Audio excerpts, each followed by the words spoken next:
Hello and welcome to the differences between two steering wheels. This is a Logitech G920 and this is a Subsonic SV750.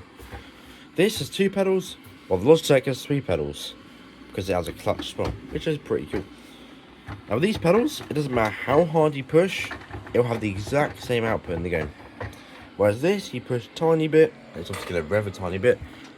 You accelerate a lot, and it's going to accelerate a lot, which makes sense, like an actual car. But these are not pressure sensitive, they're just like, basically just like buttons, basically. This has force feedback, and this, well, it says it has force feedback, but it doesn't. It just has vibrational force feedback. Basically takes sound from the game and turns it into vibration, which I think is pretty cool, but it's just, yeah, you don't get any force feedback with it. So, if I accelerate here, on this beach, you'll see the wheel will start doing that. Which obviously makes sense, because that's how force feedback works.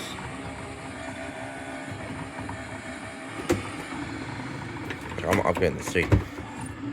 Right, now let's test it with this. Now on Xbox, it is quite hard to connect this particular wheel with the actual Xbox. I'm playing on a Series S, for instance.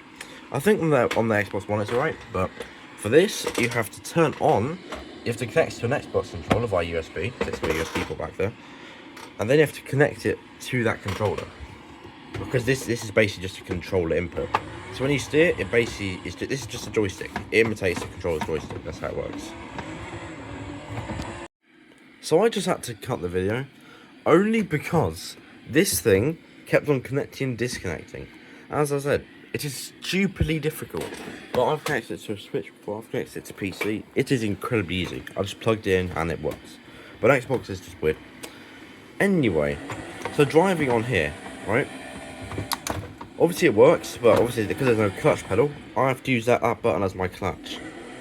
And also, if I let go, what do you know? It doesn't do anything, except to maybe vibrate a tiny little bit. Because there's two vibration motors there. I did that in another video, I took this thing apart. And yeah, it does just have vibration. It picks up sound, and it puts it in there. Pretty simple. And obviously, this is a lot less realistic, but you can still get it to work. So personally, I would not have this wheel if I was getting an Xbox. Also, it makes a really annoying noise, as I said. Well, I shouldn't say. It makes an annoying noise. Most of these, like spring-loaded wheels, they have an annoying noise in the middle. While these, nope, they don't. Yeah. So, advantages of this one, you can use it on any device possible. Sort of that. I think it works on PS as well, but it can work on the Switch easily. I used it on the Switch for a year and a half. It worked nice and easily before I got that even. It works on PC. I've done that before. It is incredibly easy to work on most games actually, because it just imitates either an Xbox or a PlayStation controller if you're on PC, which obviously an Xbox controllers can't connect to the PC, and so I'm pretty sure PlayStation controllers can as well. Downsides though,